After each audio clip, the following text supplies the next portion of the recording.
Alléluia.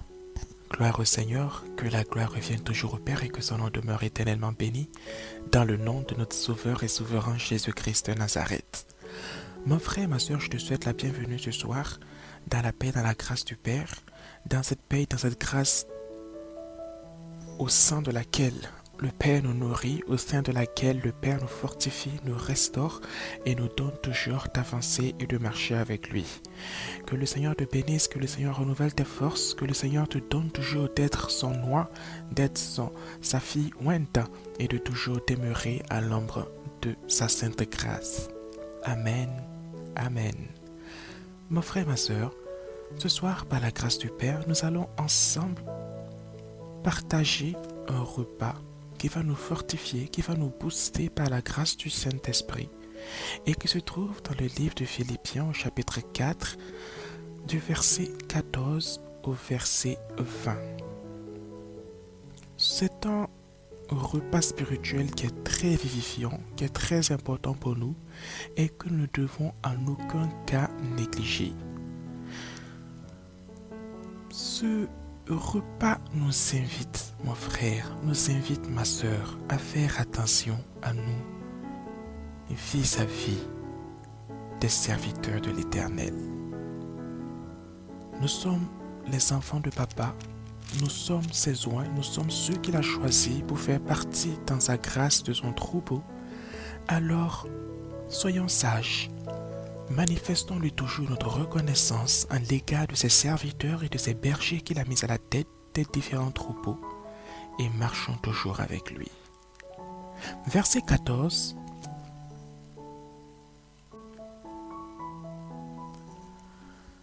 Verset 14. Cependant, l'apôtre Paul donc qui parle, qui s'adresse à l'église des Philippiens, cependant, vous avez bien fait de prendre part à ma détresse. Pourquoi est-ce que l'apôtre Paul dit ça? Verset 15. Vous le savez vous-même, Philippiens, au commencement de la prédication de l'Évangile, lorsque je partis de la Macédoine, aucune église n'entra en compte avec moi pour ce qu'elle donnait et recevait. Ah, l'apôtre Paul était un homme qui avait beaucoup voyagé. Cet homme avait voyagé de ville en ville, il avait traversé des contrées entières pour répandre l'évangile. Il avait été comme une sage-femme qui va de ville en ville pour ramener à la naissance des enfants. Il avait été celui-là par lequel le Saint-Esprit était passé pour ramener à la naissance des églises de Christ dans différentes contrées à l'époque. Et il disait que de toutes ces traversées qu'il a faites, la plupart des églises par lesquelles il était passé, la plupart des églises dont il avait contribué à amener à la naissance n'étaient jamais revenues vers lui, dans le sens de le soutenir dans ses besoins et dans ses projets. Et dans ce sens-là, il remerciait l'église des Philippiens, il félicitait l'église des Philippiens, il disait à l'église des Philippiens, au verset 16, vous fûtes les seuls à le faire. Vous fûtes les seuls à le faire. Car vous m'envoyâtes déjà à Thessalonique et à 2 reprises de quoi pourvoir à mes besoins. Mais ça, c'est important.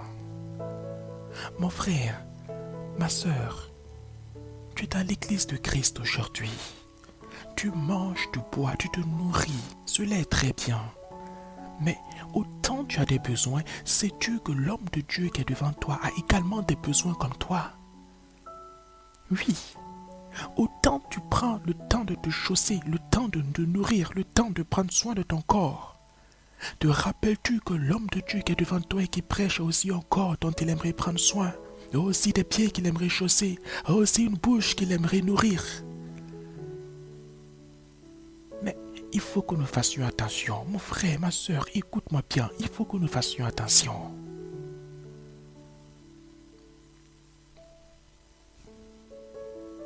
Verset 17. Ce n'est pas que je recherche les dons, mais je recherche le fruit qui abonde pour votre compte. L'apôtre Paul explique ici aux Philippiens, je ne vous dis pas ça pour vous inciter à me donner, pour quémander quoi que ce soit. Non, parce que précédemment, comme je vous l'ai dit, je me réjouis dans l'abondance comme dans le besoin.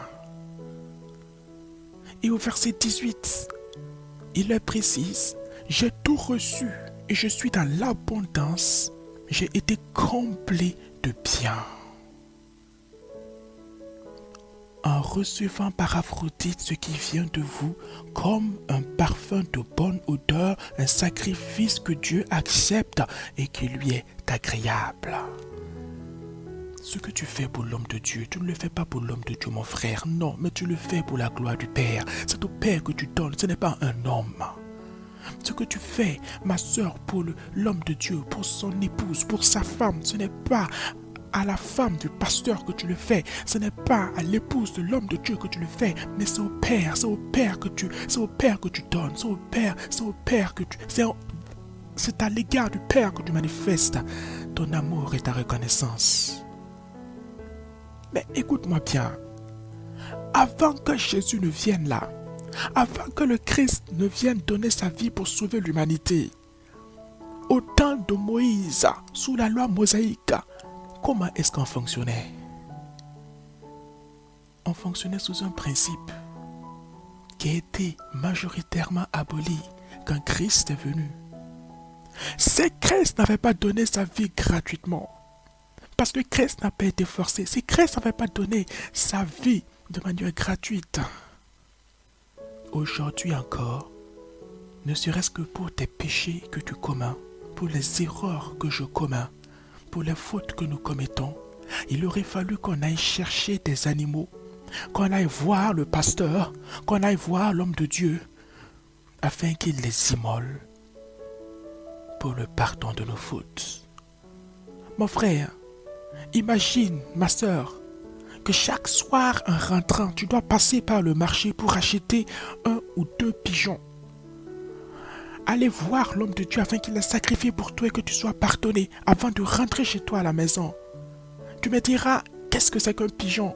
Va au marché acheter un pigeon. Un pigeon te fait quoi? À peu près 90 centimes d'euros, soit à peu près 400 francs CFA. Ne serait-ce qu'un pigeon pour toi, mais regarde, considère ta famille, jeune homme, père de famille, considère ta famille. Si tu dois prendre en considération ta femme et tes enfants, et tes 4 et 5 enfants, plus tes 2 cousins qui sont venus du village passer les vacances chez toi. C'est chaque soir en rentrant que ton épouse te dit, ah chérie, bienvenue, mais n'oublie pas qu'on doit passer au marché, chercher les pigeons pour aller les donner à l'homme de Dieu pour les immoler pour nos fautes et nos erreurs de la journée. Et que tu arrives au marché pour acheter 8 à 10 pigeons, et que chaque pigeon te coûte 90 centimes, que tu mettes un budget d'environ 10 euros ou de 4000 francs CFA par jour, rien que pour demander pardon pour les fautes et les offenses que tu as commises dans la journée pour ta famille et pour toi. Imagine le budget que ça constituerait. Aujourd'hui, par la grâce du Père, à cause du sacrifice, du don gratuit de Christ de sa vie pour sauver l'humanité, à cause de son sang qu'il a répandu gratuitement, parce qu'il l'a fait volontairement, si Christ ne l'avait pas voulu le faire, personne ne l'aurait obligé, mais il l'a fait avec amour, il a donné sa vie avec amour. À cause de cela, il te suffit simplement le soir quand tu rentres, de rentrer dans ta chambre, de fermer la porte derrière toi, d'invoquer le Père à genoux là en ce lieu, de lui demander pardon. Et qu'à l'instant même, il te pardonne. Il te sanctifie comme tu le lui as demandé par le sang répandu de Christ à la croix. Il sanctifie ton corps, il sanctifie ton cœur, il sanctifie tes pensées. Il te sanctifie entièrement et il te purifie entièrement et te donne encore d'être debout ferme avec lui, de marcher dans ses voies. Sans rien payer, sans rien verser, sans aucun sacrifice particulier, sans aucun sou donné de ta part, gratuitement.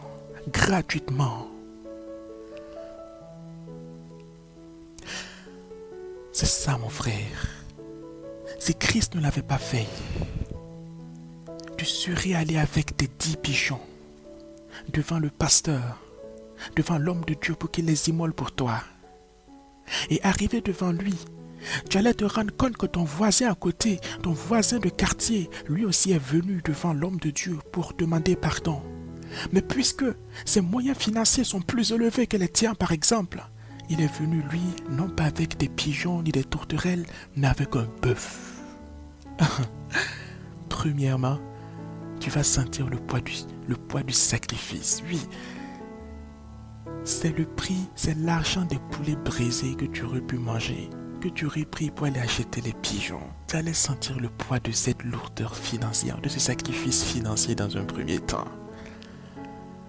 Et doublement, en voyant ton voisin venir avec le bœuf, lui, pour demander pardon, afin que ce soit un bœuf qui soit immolé pour sa famille et pour lui, tu allais te sentir comment?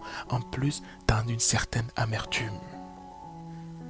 De te dire, j'aurais voulu faire comme lui aussi. Mais le Père a vu tout ça des milliers d'années auparavant. Dans ce monde où la vie devient de plus en plus chère, le Père a anticipé tout ça. Pour ton bien, pour mon bien, mon frère, ma soeur.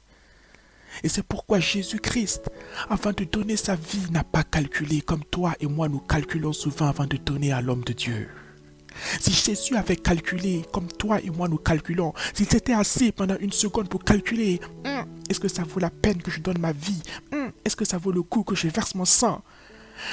Au lieu de calculer, il a prié parce qu'il savait que ce qu'il allait traverser allait être difficile. Il savait que ça n'allait pas être facile. Il a prié. Et il a donné sa vie gratuitement. S'il avait calculé, et qu'il avait calculé, qu'il avait abouti à des résultats, disant au Père, Papa, non, je trouve que je ne vais pas faire ça. Personne n'allait le forcer. Le Père n'allait pas le forcer. Personne. Le Père lui aurait dit, mon fils, d'accord. Mon enfant, d'accord. Viens, mon bien-aimé, reviens à mes côtés. Et dès lors, le monde et l'humanité, toi et moi, serions toujours restés où? Dans l'ancien système, sous une certaine domination de l'ennemi.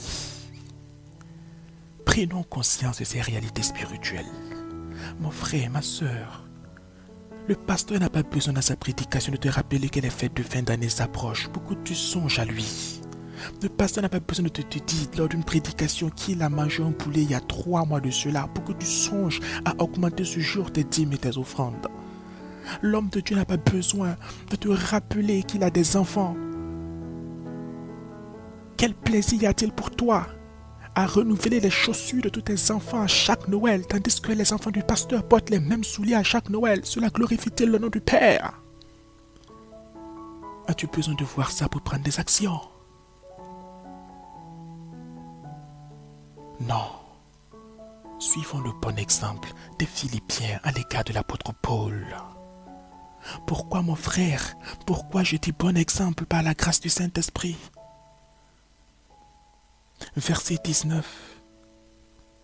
L'apôtre Paul dit aux Philippiens, « Et mon Dieu pourvoira à tous vos besoins selon sa richesse avec gloire en Jésus-Christ. » Mon Dieu pourvoira à tous vos besoins selon sa richesse avec gloire en Jésus-Christ. Ce n'est pas, mon frère, ma soeur, ce n'est pas à l'homme que tu donnes, mais c'est au Père. Selon tes moyens, selon ce que tu peux, le Père sait exactement ce que tu as, selon tes moyens, selon ce que tu peux, avec bonheur. Ne te prive jamais de faire du bien à l'Éternel ton Dieu. Parce qu'à chaque fois, il te donne sans calculer, sans mesurer, avec plaisir, il te donne en abondance. Verset 20, mon frère, verset 20, ma soeur. À notre Dieu le Père soit la gloire au siècle des siècles. Amen. Que le Père te bénisse, mon frère, que le Père te bénisse, ma soeur, que le Père nous soutienne, qu'il nous donne toujours la force de marcher avec lui dans sa volonté, qu'il nous donne toujours la force, l'amour, la joie de donner, car Christ lui-même, notre modèle, nous a dit qu'il y a plus de plaisir à donner qu'à recevoir. Et c'est dans cette logique qu'il a opéré sur terre, c'est dans cette logique qu'il a donné sa vie pour nous, parce que lui-même, il l'a dit, non pas seulement pour lui, mais aussi pour nous, qu'il l'avait amené au Père, qu'il avait lié au Père, qu'il avait amené à Papa Adonai comme des enfants du grand roi, du Dieu Tout-Puissant, en nous disant, même entre nous, et envers les bergers que le Père a mis à la tête de chaque troupeau, souvenons-nous toujours qu'il y a plus de plaisir à donner qu'à recevoir. Béni soit Papa Adonai pour toujours, au nom de Jésus-Christ de Nazareth. Amen.